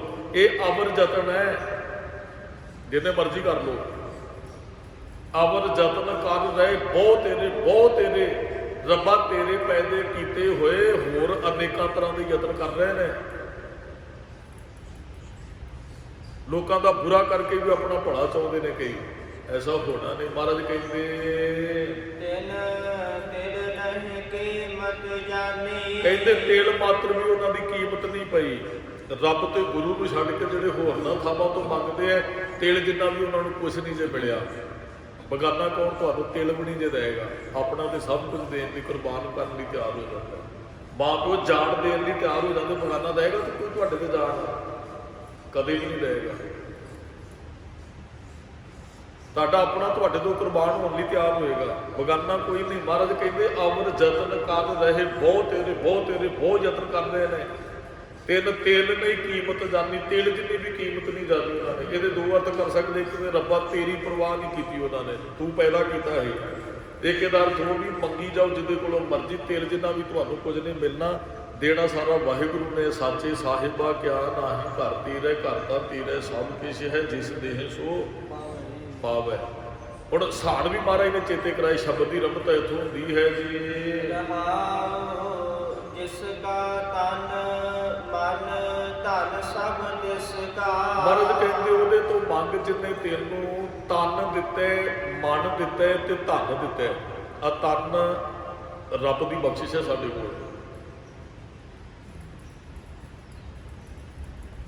ਸਾਨੂੰ ਉਹਨੇ ਜੀਓ ਪਾਏ ਪਿੰਡ ਵੀ ਤਨ, ਉੱਥੇ ਪਿੰਡ ਕਹਿ ਦਿੱਤਾ, ਇੱਥੇ ਤਨ ਕਹਿ ਦਿੱਤਾ। ਜੀਓ ਪਾਏ ਪਿੰਡ ਜਿੰਨ ਸਾਜਿਆ, ਦਿੱਤਾ ਪਹਿਲਾਂ ਖਾਣ ਤਨ ਮਨ, ਜਿਸ ਕਾ ਤਨ ਮਨ ਧਨ ਸਭ ਤਿਸ ਕਾ। ਸਾਡਾ ਤਨ ਵੀ ਰੱਬ ਨੇ ਤੰਦਰੁਸਤੀ ਦਿੱਤੀ ਸਾਨੂੰ, ਸਭ ਤੋਂ ਵੱਡੀ ਦਾਤ ਹੈ। ਜਿਉਂ ਰਹੇ ਉਹਦੀ ਬਖਸ਼ਿਸ਼ ਹੈ, ਤੰਦਰੁਸਤ ਹੈ ਉਹਦੀ ਬਖਸ਼ਿਸ਼ ਹੈ, ਇੰਨੇ ਸਾਲ ਉਹਨੇ ਦੇ ਦਿੱਤੇ ਉਹਦੀ ਬਖਸ਼ਿਸ਼ ਹੈ। ਮਨ ਵੀ ਉਹਨੇ ਅੰਦਰ, ਰੂਹ ਵੀ ਉਹਨੇ ਫੂਕੀ ਵਿੱਚ, ਸਤਿਆ ਵੀ ਉਹਨੇ ਦਿੱਤੀ, ਧਨ ਵੀ ਉਹਦਾ ਹੀ ਹੈ ਜਿਹੜਾ ਸਾਡੇ ਕੋਲ ਹੈ। ਕਈ ਵਾਰੀ ਨਾ ਕੋਈ ਬੰਦਾ ਕਹਿੰਦਾ ਮੈਂ ਕਾਮਯਾਬ ਹੋਇਆ, ਰੱਬ ਕਾਮਯਾਬ ਕਰਦਾ ਜੇ ਗੁਰਮੁਖ, ਕੋਈ ਬੰਦਾ ਨਹੀਂ ਹੈ ਕਾਮਯਾਬ। ਆਪਣੀ ਸਿਆਣਪ ਨਾਲ ਕੋਈ ਕਾਮਯਾਬ ਨਹੀਂ ਹੋ ਸਕਦਾ, ਆਪਣੀ ਸਿਆਣਪ ਨਾਲ ਕੋਈ ਕਾਮਯਾਬ ਨਹੀਂ ਹੋ ਸਕਦਾ। ਰੱਬ ਨੇ ਉਸੇ ਜਗ੍ਹਾ ਤੇ ਉਹਨੂੰ ਜਨਮ ਦਿੱਤਾ ਜਿਹੋ ਜਿਹਾ ਉਹਨੂੰ ਪ੍ਰਾਪਤ ਕਰਾਉਣ। ਜੋ ਕੁਛ ਪਾਇਆ ਸੋ ਏਕਾ ਵਾਰ, ਸਾਡੇ ਜਨਮ ਤੋਂ ਪਹਿਲਾਂ ਰੱਬ ਨੇ ਲਿਖਿਆ ਇੱਥੇ ਜਾ ਕੇ ਉਹਨੂੰ ਆਹ ਕੁਝ ਮਿਲਣਾ, ਆਹ ਕੁਝ ਮਿਲਣਾ, ਆਹ ਕੁਝ ਮਿਲਣਾ। ਕਈ ਵਾਰੀ ਭਿਖਾਰੀ ਨੂੰ ਪੈਦਾ ਕਰਕੇ ਉਹ ਰਾਜ ਸਿੰਘਾਸਨ ਤੇ ਇੱਕ ਦਿਨ ਬਿਠਾ ਦਿੰਦਾ ਹੈ। ਕਈਆਂ ਨੂੰ ਰਾਜੇ ਪੈਦਾ ਕਰਦੇ ਉਹਨਾਂ ਨੂੰ ਇੱਕ ਦਿਨ ਮੰਗਣ ਤੇ ਲਾ ਦਿੰਦਾ ਹੈ। ਇਹ ਉਹਨੇ ਨਹੀਂ, ਕਈਆਂ ਦਾ ਜਨਮ ਰਾਜਿਆਂ ਦੇ ਘਰੇ ਹੋਇਆ, ਰਾਜੇ ਸਨ। ਉਹ ਸ਼ਾਹਜਹਾਨ ਦੀ ਗੱਲ ਦਾਸ ਨੇ ਬਹੁਤ ਵਾਰੀ ਸਾਂਝੀ ਕੀਤੀ, ਮੈਂ ਫਿਰ ਸਾਂਝੀ ਕਰਾਂ ਵੀ ਉਹ ਕਹਿੰਦਾ ਮਹਾਰਾਜ ਗੁਰੂ ਨਾਨਕ ਸਾਹਿਬ ਕਹਿੰਦੇ ਹੈ, ਨਦਰੋਂ ਪੱਠੀ ਜੇ ਕਰੇ ਸੁਲਤਾਨਾ ਘਾਹੂ ਕਰਾਏ ਦਾ ਦਰ ਮੰਗਣ ਭੇਖਣਾ ਪਏਗਾ। ਕਹਿੰਦਾ ਮਹਾਰਾਜ ਕਹਿੰਦੇ ਸੁਲਤਾਨਾਂ ਨੂੰ, ਰਾਜਿਆਂ ਨੂੰ ਘਾਹ ਖਾਣ ਤੇ ਲਾ ਦਿੰਦਾ। ਇਹ ਮੈਂ ਤੇ ਨਹੀਂ ਮੰਨਦਾ ਇਹ ਗੱਲ, ਮੈਂ ਬਾਦਸ਼ਾਹ ਦਿੱਲੀ ਦਾ, ਮੈਂ ਕਿਉਂ ਘਾਹ ਖਾਵਾਂਗਾ। ਤੇ ਖੀਰਲੇ ਸਮੇਂ ਘਾਹ ਵੀ ਖਾਣ ਨੂੰ ਨਹੀਂ ਸੀ ਮਿਲਿਆ ਇਹਨੂੰ, ਜੇਲ੍ਹ 'ਚ ਦੇ ਪੁੱਤਰ ਨੇ ਬੰਦ ਕੀਤਾ ਸ਼ਾਹਜਹਾਨ ਨੂੰ। ਮਹਾਰਾਜ ਨੇ ਤੇ ਕਿਹਾ ਨਾ ਵੀ ਘਾਹ ਖਾਣ ਤੇ ਲਾ ਦਿੰਦੇ, ਤੇ ਸ਼ਾਹਜਹਾਨ ਨੂੰ ਘਾਹ ਵੀ ਨਹੀਂ ਸੀ ਮਿਲਿਆ ਖਾਣ ਲਈ। ਤੇ ਉਧਰ ਰੋ ਪਿਆ ਸੀ, ਕਹਿੰਦਾ ਬਾਬਾ ਨਾਨਕ ਤੂੰ ਸੱਚ ਕਹਿੰਦਾ, ਰੱਬ ਰਾਜਾ ਪੈਦਾ ਕਰਕੇ ਵੀ ਇੱਕ ਦਿਨ ਮੰਗਣ ਤੇ ਲਾ ਦਿੰਦੇ, ਕਿਸੇ ਨੂੰ ਭਿਖਾਰੀ ਦੇ ਘਰੇ ਜਨਮ ਦੇ ਕੇ ਵੀ ਉਹ ਰਾਜ ਸਿੰਘਾਸਨ ਤੇ ਬਿਠਾ ਦਿੰਦਾ। ਇਹ ਰੱਬ ਦੀ ਬਖਸ਼ਿਸ਼ ਵਰਤਦੀ ਹੈ। ਤਨ ਮਨ ਧਨ ਰੱਬ ਦਾ ਦਿੱਤਾ ਹੋਇਆ। ਤੰਦਰੁਸਤੀ ਕਿਸੇ ਕੋਲੋਂ ਮਿਹਨਤ ਕਰਕੇ ਪੈਸੇ ਕਮਾ ਰਿਹਾ, ਤੰਦਰੁਸਤੀ ਨਾ ਰਹੇਗੀ। ਇਹਦਾ ਮਤਲਬ ਤਨ ਵੀ ਉਹਦਾ, ਮਨ ਵੀ ਉਹਦਾ, ਧਨ ਵੀ ਉਹਦਾ ਹੈ। ਸਾਡੇ ਕੋਲ ਕੁਝ ਵੀ ਨਹੀਂ ਸਕਦਾ ਜੀ। ਮੇਰਾ ਕੁਝ, ਮੈਂ ਕੇਸ਼ ਨਹੀਂ, ਮੇਰੇ ਕੋਲ ਕੁਝ ਵੀ ਨਹੀਂ ਹੈ। ਆਪਣੀ ਮਰਜ਼ੀ ਨਾਲ ਮੈਂ ਕੁਝ ਨਹੀਂ ਕਰ ਸਕਦਾ। ਅਸੀਂ ਤੁਹਾਡੇ ਕੇ ਕਦਮ ਨਹੀਂ ਪੁੱਟਣਾ। ਰੱਬ ਚਾਹੇਗਾ ਜੋ ਕਰਾਏਗਾ ਉਹ ਹੋਏਗਾ। ਮਹਾਰਾਜ ਕਹਿੰਦੇ ਜਿਹਨੇ ਤਨ ਮਨ ਧਨ ਦਿੱਤਾ ਹੈ, ਸੋਈ ਸੁਘੜ ਸੁਜਾਨੇ। ਉਹੀ ਸੁਘੜ ਸੁਚੱਜਾ ਤੇ ਸੁਜਾਨ ਸਿਆਣੇ ਨੂੰ ਕਹਿੰਦੇ। ਸਿਆਣਾ ਹੈ ਸਭ ਤੋਂ ਵੱਡਾ। ਤੇ ਫਿਰ ਸਿਆਣੇ ਦੇ ਨਾਲ ਹੀ ਰਹਿ ਕਰਿਆ ਕਰ, ਸਿਆਣੇ ਤੋਂ ਮੰਗ। ਜਿਹਨੇ ਤੈਨੂੰ ਤਨ ਮਨ ਧਨ ਦੇ ਕੇ ਭੇਜਿਆ ਨਾ ਸੰਸਾਰ ਦੇ, ਉਹਦੇ ਵਰਗਾ ਸੁਜਾਨ ਕੋਈ ਨਹੀਂ, ਉਹ ਸੁਗੜ ਕੋਈ ਨਹੀਂ, ਉਹ ਸੁਚੱਜਾ ਕੋਈ ਨਹੀਂ ਹੈ, ਉਹਦੇ ਵਰਗਾ ਸਿਆਣਾ ਵੀ ਕੋਈ ਨਹੀਂ ਹੈ। ਅਸੀਂ ਸਿਆਣਾ ਕਿਹਨੂੰ ਕਹਿੰਦੇ? ਜਿਹੜੇ ਧਰਮ ਦੇ ਨਾਂ ਤੇ ਧੋਖਾ ਕਰਦੇ ਸਾਡੇ ਨਾਲ। ਮਾਫ ਕਰਨਾ, ਕਿਸੇ ਨੇ ਗ੍ਰੰਥੀ ਸਿੰਘ ਨੂੰ ਕਦੇ ਸਿਆਣਾ ਸ਼ਬਦ ਨਹੀਂ ਵਰਤਿਆ ਵੀ ਸਾਡੇ ਗ੍ਰੰਥੀ ਬਹੁਤ ਸਿਆਣਾ। ਸਿਆਣਾ ਉਹਨਾਂ ਨੂੰ ਜਿਹੜੇ ਧੋਖਾ ਕਰਦੇ, ਸਵਾਹ ਦੀਆਂ ਕੁੜੀਆਂ ਲਾਚੀਆਂ ਵੇਚ ਲਈਆਂ, ਉਹ ਕਰ ਲਿਆ, ਉਹਨਾਂ ਨੂੰ ਕਹਿੰਦੇ ਫਲਾਣੇ ਸਿਆਣੇ ਕੋਲ ਜਾਓ, ਸਿਆਣੇ ਕੋਲ। ਸਿਆਣੇ ਤੇ ਹੈ ਹੀ ਨੇ, ਲੋਕਾਂ ਨੂੰ ਠੱਗਦੇ ਆ। ਮਹਾਰਾਜ ਕਹਿੰਦੇ ਗੁਰੂ ਰੱਬ ਵਰਗਾ ਸਿਆਣਾ ਤੈਨੂੰ ਕਿਤੇ ਉਹਨੇ ਮਿਲਿਆ। ਸੰਗਤ ਕਰਨੀ ਹੈ ਭਗਤ ਕਬੀਰ ਜੀ ਦੀ ਕਰ, ਸੰਗਤ ਕਰਨੀ ਹੈ ਗੁਰੂ ਨਾਨਕ ਸਾਹਿਬ ਦੀ ਕਰ, ਸੰਗਤ ਕਰਨੀ ਗੁਰਸਿੱਖ ਬੈਠੇ ਆ, ਭਗਤ ਬੈਠੇ ਆ, ਭੱਟ ਸਾਹਿਬਾਨ ਬੈਠੇ ਆ, ਭਗਤ ਬੈਠੇ ਆਣ ਕੇ ਬੈਠਿਆ ਕਰ ਇਹਨਾਂ ਦੇ ਗੁੱਗਲ ਦੇ ਅੰਦਰ। ਇਹਨਾਂ ਵਰਗਾ ਸਿਆਣਾ ਤੈਨੂੰ ਕਿਤੇ ਉਹਨੇ ਮਿਲੇਗਾ। ਕਿਸੇ ਸਿੱਖ ਨੂੰ ਮਿਲਣਾ ਸੱਤੇ ਬਲਵੰਡੇ ਕੋਲ ਬਹਿ ਜਾ ਕੇ, ਕਿਸੇ ਭਗਤ ਨੂੰ ਮਿਲਣ ਨੂੰ ਅੱਜ ਦਿਲ ਕਰਦਾ ਪੜ੍ਹਦਾ ਭਗਤ ਕਬੀਰ ਜੀ ਦੇ ਸ਼ਲੋਕ, ਗੁਰੂ ਸਾਹਿਬ ਨੂੰ ਮਿਲਣ ਨੂੰ ਜੀ ਕਰਦਾ ਤੇ ਪੜ੍ਹਦਾ ਸੁਖਮਨੀ ਸਾਹਿਬ ਦੀ ਬਾਣੀ, ਗੁਰੂ ਅਰਜਨ ਸਾਹਿਬ ਨਾਲ ਕਰ ਸੰਗ, ਗੁਰੂ ਨਾਨਕ ਸਾਹਿਬ ਨਾਲ ਸੰਗ ਕਰਨਾ, ਜਪਜੀ ਸਾਹਿਬ ਦਾ ਪਾਠ। ਮਹਾਰਾਜ ਕਹਿੰਦੇ ਜਿਹਨੇ ਸਭ ਕੁਝ ਦਿੱਤਾ ਉਹਦੇ ਵਰਗਾ ਕੁਛ ਚੱਜਾ ਤੇ ਸਿਆਣਾ ਨਹੀਂ। ਕਹਿੰਦੇ ਫਿਰ ਦੁੱਖ ਸੁੱਖ ਵੀ ਉਹੀ ਸੁਣਦਾ ਹੈ। ਕਿਸੇ ਦੇ ਅੱਗੇ ਜਾ ਕੇ ਰੋਵਾਂਗੇ ਨਾ ਗੁਰਮੁਖੋ, ਮਖੌਲ ਲਟਾਉਂਦੇ ਐ, ਪਹਿਲਾਂ ਤਾਂ ਸਾਡੀ ਗੱਲ ਸੁਣ ਕੇ ਮੁੜ ਕੇ ਹੱਸਦੇ, ਕਹਿੰਦੇ ਚੰਗਾ ਫਸਿਆ ਨਾ ਹੋਣਾ, ਇਹਦੇ ਨਾਲ ਐਂ ਚਾਹੀਦਾ ਸੀ। ਗੁਰੂ ਤੇ ਕਿਸੇ ਦਾ ਦੁੱਖ ਵੇਖ ਕੇ ਸਾਡਾ ਗੁਰੂ ਅੱਖਾਂ ਭਰ ਆਉਂਦਾ ਰਿਹਾ। ਇਤਿਹਾਸ ਵੇਖਿਓ, ਆਪਣੇ ਤੇ ਬੜੀ ਪਰਵਾਹ ਨਹੀਂ ਕੀਤੀ ਮਹਾਰਾਜ ਨੇ। ਉਹ ਭਾਵੇਂ ਸਾਹਿਬਜ਼ਾਦੇ ਹਨ ਜਾਂ ਕੋਈ ਘਰੇ ਪ੍ਰੋਬਲਮ ਕੁਝ ਵੀ ਆ ਗਈ, ਮਹਾਰਾਜ ਨੇ ਬਿਲਕੁਲ ਪਰਵਾਹ ਨਹੀਂ ਕੀਤੀ। ਜਦੋਂ ਕਿਸੇ ਸਿੱਖ ਨਾਲ ਕੁਝ ਹੋਇਆ, ਸਾਡਾ ਗੁਰੂ ਵੀ ਅੱਖਾਂ ਭਰ ਆਉਂਦਾ ਰਿਹਾ। ਇਹਦੇ ਨਾਲ ਨਹੀਂ ਸੀ ਐਸਾ ਹੋਣਾ ਚਾਹੀਦਾ,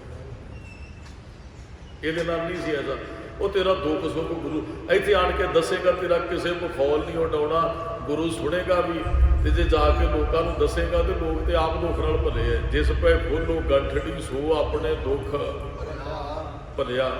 ਮੰਨ ਲਓ ਮੈਂ ਕਿਸੇ ਗੱਲ ਤੋਂ ਪਰੇਸ਼ਾਨ ਹੈ, ਮੈਂ ਗਿਆ ਰਿਸ਼ਤੇਦਾਰ ਕੋਲ ਤੇ ਜਾ ਕੇ ਉਹਨਾਂ ਨੂੰ ਦੁੱਖ ਰੋਇਆ, ਕਹਿੰਦੇ ਸਾਡੇ ਘਰੇ ਤੇ ਆਹ ਮੁਸੀਬਤ ਬਣ ਗਈ, ਆਹ ਲੋੜਾ ਵੱਜ ਗਿਆ। ਉਹ ਇਹੋ ਜਿਹੇ ਬੰਦਾ ਸ਼ਬਦ ਵਰਤਦਾ ਤੇ ਅੱਗੋਂ ਉਹ ਗੱਲ ਪਤਾ ਕੀ ਕਹਿ, ਕਹਿੰਦਾ ਮੇਰੇ ਨਾਲ ਵੀ ਆਹ ਕੁਝ ਵਾਪਰ ਰਿਹਾ। ਫਿਰ ਉੱਥੇ ਜਾਣ ਦਾ, ਰੋਣ ਦਾ, ਦੱਸਣ ਦਾ ਕੋਈ ਮਤਲਬ ਨਾ ਰਹੇਗਾ। ਮੈਂ ਇੱਕ ਬੰਦੇ ਨੂੰ ਵੇਖਿਆ, ਉਹ ਬੱਚਾ ਉਹਨਾਂ ਦਾ ਨਸ਼ਾ ਕਰਨ ਲੱਗ ਪਿਆ ਤੇ ਉਹ ਮਾਂ ਪਿਓ ਨੂੰ ਨਹੀਂ ਪਤਾ ਇਸ ਗੱਲ ਦਾ। ਤੇ ਜਦੋਂ ਪਤਾ ਲੱਗਾ, ਉਹ ਬੜੇ ਝੂਠੇ ਕਹਿੰਦੇ ਕਿ ਭਾਣਾ ਵਾਪਰ ਗਿਆ ਹੈ ਤੇ ਅਸੀਂ ਕਦੇ ਸੋਚਿਆ ਹੀ ਨਹੀਂ। ਤੇ ਉਹ ਫਿਰ ਹੁਣ ਜਾ ਕੇ ਦੂਸਰਿਆਂ ਕੋਲ ਰੋਣਗੇ ਵੀ ਤੇ ਕੀ ਹੋਏਗਾ। ਤੇ ਗੁਰੂ ਬਖਸ਼ਿਸ਼ ਕਰੇ ਤੇ ਫਿਰ ਕਿਤੇ ਸਿੱਧੀ ਲੀਹ ਤੇ ਬੰਦਾ ਚੱਲਦਾ। ਭੂਲੇ ਮਾਰਗ ਜਿਹਨੇ ਬਤਾਇਆ ਐਸਾ ਗੁਰ ਵੱਡ ਭਾਗੇ, ਗੁਰੂ ਕਿਤੇ ਬਾਹ ਪਕੜ ਲਏ ਤੇ ਫਿਰ ਕਿਤੇ ਜਾ ਕੇ ਗੱਲ ਬਣਦੀ। ਮਹਾਰਾਜ ਕਹਿੰਦੇ ਉਹਨੇ ਹੀ ਤੇਰਾ ਦੁੱਖ ਸੁੱਖ ਸੁਣਨਾ ਜਿਹਨੇ ਤੈਨੂੰ ਪੈਦਾ ਕੀਤਾ। ਬਾਹਰੋਂ ਬੱਚਾ ਟੈਨਸ਼ਨ 'ਚ ਜਾਂਦਾ, ਕੋਈ ਗੱਲ ਬਣ ਗਈ ਤੇ ਉਹ ਮਾਂ ਦੀ ਬੁੱਕਲ 'ਚ ਜਾ ਕੇ ਬੈਠ ਜਾਂਦਾ। ਪਤਾ ਕਿਉਂ ਬੈਠਦਾ?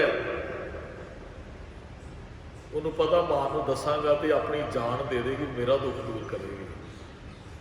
ਸਿੱਖਾ ਤੇਰਾ ਵਿਸ਼ਵਾਸ ਇਹਨਾਂ ਨੂੰ ਗੁਰੂ ਕੋਲ ਜਾਵਾਂਗਾ, ਗੁਰੂ ਆਪਣੇ ਪੁੱਤ ਨੀਆਂ 'ਚ ਖਿਲਾਰ ਦੇਗਾ, ਮੇਰੇ ਪੁੱਤਰਾਂ ਨੂੰ ਆਚ ਨਹੀਂ ਆਉਣ ਦੇਗਾ। ਇਹ ਵਿਸ਼ਵਾਸ ਸਾਨੂੰ ਗੁਰੂ ਸਾਹਿਬ ਦੇ ਉੱਪਰ, ਉਹ ਸਾਡਾ ਨਹੀਂ ਬੁਰਾ ਹੁੰਦਾ ਹੈਗਾ। ਆਪਣਾ ਨੁਕਸਾਨ ਕਰਵਾ ਲੈਂਦੇ, ਕਰਵਾਇਆ ਬਹੁਤ ਗੁਰੂ ਸਾਹਿਬਾਨਾਂ ਨੇ। ਤੇ ਇਹਨੇ ਹੀ ਸੁਣਿਆ ਦੁੱਖ ਸੁੱਖ ਮੇਰਾ ਤੇ ਦੁੱਖ ਸੁੱਖ ਹੀ ਮੇਰੇ ਗੁਰੂ ਕੋਲ ਹੈ। ਤੇ ਜਦੋਂ ਸਿੱਖ ਦੁੱਖ ਦੱਸ ਦਿੰਦਾ ਗੁਰੂ ਸਾਹਿਬ ਨੂੰ ਆਣ ਕੇ, ਅਸੀਂ ਇੱਕ ਸ਼ਬਦ ਵਰਤਦੇ, ਦੁੱਖ ਦੱਸਿਆ ਘਟਦਾ, ਵੰਡਿਆ ਘਟਦਾ। ਬੰਦਿਆਂ ਨਾਲ ਵੰਡਿਆ ਕੋਈ ਨਹੀਂ ਜੇ ਘਟਦਾ। ਗੁਰੂ ਕਿਰਪਾ ਕਰੇ ਤੇ ਦੁੱਖ ਕੱਟ ਦਿੰਦਾ ਹੈ ਇੱਕ ਛਿਣ 'ਚ, ਇੱਕ ਮਿੰਟ 'ਚ। ਜਿਹਨੇ ਮੈਨੂੰ ਜਨਮ ਦਿੱਤਾ, ਜੀਓ ਪਾਏ ਪਿੰਡ ਜਿਨ ਸਾਜਿਆ, ਉਹਦੇ ਅੱਗੇ ਮੈਂ ਜਾ ਕੇ ਰੋਇਆ, ਹੋਰ ਕਿਸੇ ਕੋਲ ਫਾਇਦਾ ਵੀ ਨਹੀਂ ਹੈ। ਤੋ ਬਿਦ ਨੀਕੀ ਘਟਾਨੇ, ਬਿਦ ਕਹਿੰਦੇ ਨੇ ਵਸਥਾ ਨੂੰ। ਹਾਲਤ ਕੋਈ ਦੁਖੀ ਹੋਵੇ, ਹਾਲਤ ਕਿਹੋ ਜਿਹੀ ਹੋਏਗੀ, ਕਲਪ ਜਾਂਦਾ ਬੰਦਾ, ਰੋ ਪੈਂਦਾ ਆ ਕੇ। ਤੇ ਜਦੋਂ ਦੁੱਖ ਦੱਸ ਦਿੱਤਾ ਗੁਰੂ ਸਾਹਿਬ ਨੂੰ, ਤੋ ਬਿਦ ਨੀਕੀ ਦਾ ਮਤਲਬ ਸੁੰਦਰ ਖਟਾਨੀ। ਕਹਿੰਦੇ ਉਹ ਜਿਹੜੀ ਮੇਰੀ ਹਾਲਤ ਠੀਕ ਹੋ ਗਈ ਜਦੋਂ ਗੁਰੂ ਸਾਹਿਬ ਨੂੰ ਜਾ ਕੇ ਦੁੱਖ ਦੱਸਿਆ। ਕੋਈ ਭਰਿਆ ਪੀਤਿਆ ਆਵੇ ਘਰੋਂ ਦੇ ਗੁਰੂ ਸਾਹਿਬ ਅੱਗੇ ਆਣ ਕੇ ਬਹਿ ਕੇ ਰੋਵੇ, ਉਹ ਹੌਲਾ ਹੋ ਜਾਂਦਾ। ਕਹਿੰਦਾ ਗੁਰੂ ਸਾਹਿਬ ਨੂੰ ਦੱਸਦਾ, ਮਨ ਤੋਂ ਬੋਝ ਲੈ ਜਾਂਦਾ। ਹੁਣ ਕਹਿੰਦਾ ਗੁਰੂ ਸਾਹਿਬ ਨੂੰ ਦੱਸ ਦਿੱਤਾ, ਹੁਣ ਗੁਰੂ ਸਾਹਿਬ ਜਾਣਦੇ। ਮੇਰੀ ਹਾਲਤ ਠੀਕ ਹੋ ਜਾਂਦੀ ਹੈ ਜਦੋਂ ਮੈਂ ਆਪਣਾ ਦੁੱਖ ਆਪਣੇ ਗੁਰੂ ਨੂੰ ਆ ਕੇ ਦੱਸ ਦਿੰਦਾ। ਜਿੰਦ ਦੀ ਅਰਦਾਸ ਪਾਈ ਇੱਕ ਜਗ੍ਹਾ ਤੇ ਸੁਣੀ ਜਾਂਦੀ ਹੈ। ਕਰ ਰਹੇ ਬਹੁਤੇ। ਹੋਰ ਅਨੇਕਾਂ ਤਰ੍ਹਾਂ ਦੇ ਯਤਨ ਦੁੱਖਾਂ ਤੋਂ ਬਚਣ ਦੇ ਕਰ ਰਹੇ ਹਨ। ਤਿਲ ਨਹੀਂ ਕੀਮਤ ਜਾਣੀ। ਤੇਲ ਮਾਤਰ ਵੀ ਉਹਨਾਂ ਨੂੰ ਕੀਮਤ ਨਹੀਂ ਉਹਨਾਂ ਨੇ ਜਾਣੀ। ਜਾਂ ਇਹਦੇ ਅਰਥ ਦੋ ਦਾਸ ਨੇ ਪਹਿਲਾਂ ਹੀ ਕਰ ਦਿੱਤੇ। ਇੱਕ ਤੇ ਵੀ ਤੇਲ ਜਿੰਨਾ ਵੀ ਉਹਨਾਂ ਨੂੰ ਕੁਝ ਨਹੀਂ ਮਿਲਿਆ ਪਾਸੋਂ ਮੰਗਣ ਵਾਲਿਆਂ ਨੂੰ, ਇੱਕ ਰੱਬ ਦੀਆਂ ਬਖਸ਼ਾਂ ਦੀ ਉਹਨਾਂ ਨੇ ਤੇਲ ਮਾਤਰ ਵੀ ਕੀਮਤ ਨਹੀਂ ਪਾਈ ਹੈ। ਅੰਮ੍ਰਿਤ ਨਾਮ ਨਿਰਮੂਲਕ ਹੀਰਾ। ਜਿਹੜਾ ਨਾਮ ਅੰਮ੍ਰਿਤ ਨਾ ਇਹ ਨਿਰਮੋਲਕ ਹੀਰਾ ਹੈ ਜੀ। ਉਹ ਜਿਹੜਾ ਮੰਤਰ ਫਿਰ ਗੁਰੂ ਸਾਹਿਬ ਨੇ ਦੇ ਦਿੱਤਾ ਜੀ, ਜਿਹੜਾ ਨਾਮ ਵਾਹਿਗੁਰੂ ਗੁਰ ਮੰਤਰ ਹੈ ਜਾ ਮੁਹਾਪੈ ਹੋਈ। ਜਿਹਨੂੰ ਇਹ ਨਾਮ ਅੰਮ੍ਰਿਤ ਮੰਤਰ ਮਿਲ ਗਿਆ ਨੂੰ ਫਿਰ ਆਤਮਾ ਡਿੱਗਦੀ ਡਕੋ ਡੋਲੇ ਨਹੀਂ ਖਾਂਦੀ, ਉਹ ਦ੍ਰਿੜ ਹੋ ਜਾਂਦਾ, ਅੰਦਰੋਂ ਮਜ਼ਬੂਤ ਹੋ ਜਾਂਦਾ ਹੈ। ਉਹ ਪੂਰਨ ਤੌਰ ਤੇ ਸੰਤੋਖੀ ਬਣ ਜਾਂਦਾ ਔਰ ਅੰਦਰੋਂ ਤ੍ਰਿਪਤ ਹੋ ਜਾਂਦਾ ਹੈ ਜੀ। ਜਦੋਂ ਨਿਰਮੋਲਕ ਹੀਰਾ ਨਾਮ ਮਿਲ ਜਾਂਦਾ ਨਾ, ਉਹ ਜੋ ਬੀਚ ਹਮ ਤੁਮ ਕਸ਼ ਹੋਤੇ, ਜਿਹੜੀ ਉਹਦੇ ਅੰਦਰ ਇਹ ਅਵਸਥਾ ਸੀ ਨਾ ਹਮ ਤੁਮ ਦੀ ਮੇਰ ਤੇਰ ਦੀ, ਕਹਿੰਦੇ ਉਹ ਖਤਮ ਹੋ ਗਈ ਜਦੋਂ ਨਾਮ ਰੱਬ ਨੇ ਦੇ ਦਿੱਤਾ। ਫਿਰ ਤੇ ਨਾਮ ਕੋ ਬੈਰੀ ਨਹੀਂ ਬਗਾਨਾ ਵਾਲੀ ਅਵਸਥਾ ਬਣ ਗਈ। ਉਹਨਾਂ ਦੀ ਫਿਰ ਗੱਲ ਜਿਹੜੀ ਹੈ ਨਾ ਬਾਤ, ਉਹ ਸਾਰਿਆਂ ਦੇ ਸਰਬੱਤ ਦੇ ਭਲੇ ਵਾਸਤੇ ਫਿਰ ਹੁੰਦੀ ਹੈ।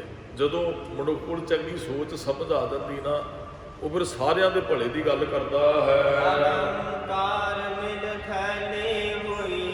ਅਲੰਕਾਰ ਗਹਿਣਿਆਂ ਨੂੰ ਕਹਿੰਦੇ ਆ ਜੀ।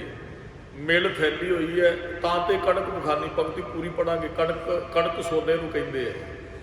ਅਲੰਕਾਰ ਗਹਿਣੇ ਕਹਿੰਦੇ ਵੀ ਜਿਵੇਂ ਸੋਨੇ ਤੋਂ ਅਨੇਕਾਂ ਤਰ੍ਹਾਂ ਦੇ ਗਹਿਣੇ ਘੜੇ ਜਾਂਦੇ ਆ, ਉਹ ਕਿਸੇ ਤਰ੍ਹਾਂ ਦੇ ਵੀ ਗਹਿਣੇ ਹੋ ਸਕਦੇ, ਉਹਨੂੰ ਫਿਰ ਗਹਿਣਿਆਂ ਨੂੰ ਇੱਕ ਕਠਾਲੀ 'ਚ ਪਾ ਦਿਓ ਫਿਰ ਸੋਨਾ ਬਣ ਜਾਂਦੇ।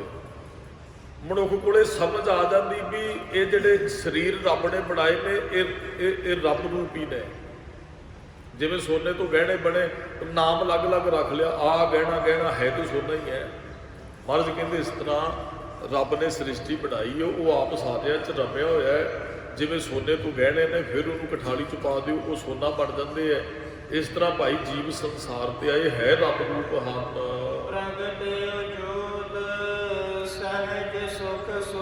ਉਹਦੇ ਅੰਦਰ ਰੱਬੀ ਜੋਤ ਪ੍ਰਗਟ ਹੋ ਜਾਂਦੀ ਹੈ। ਮਨੁੱਖ ਦੇ ਸਹਿਜ ਅਵਸਥਾ ਸੁੱਖ ਮਿਲਦੇ ਨੇ ਔਰ ਸੰਸਾਰ ਦੇ ਅੰਦਰ ਸ਼ੋਭਾ ਖੱਟਦਾ ਹੈ ਜੀ।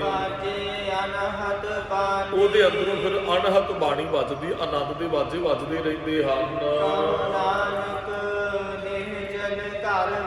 ਉਹ ਨੇਚਰ ਘਰ ਬੰਨ ਲਿਆ ਨਹੀਂ, ਜਿੱਥੇ ਨਾਨਕ ਬੰਦਾ ਘਰ ਤਾਂ ਹਾਂ, ਜਿੱਥੇ ਮਿਰਤ ਨਾ ਜਨਮ ਜਰਾ, ਜਿੱਥੇ ਜਨਮ ਮਰਨ ਦਾ ਗੇੜ ਨੇ ਉਸ ਘਰ ਨੂੰ ਬੰਨ ਕੇ ਉੱਥੇ ਉਹ ਟਿਕ ਜਾਂਦਾ ਹੈ। ਇਹ ਅਵਸਥਾ ਗੁਰੂ ਸਾਹਿਬ ਨੇ ਬਖਸ਼ਿਸ਼ ਕੀਤੀ। ਉਹ ਨੇਚਰ ਘਰ ਦੇ ਵਿੱਚ ਗੁਰੂ ਸਾਹਿਬ ਨੇ ਸੁਰਤ ਨੂੰ ਟਿਕਾ ਦਿੱਤਾ ਜੀ।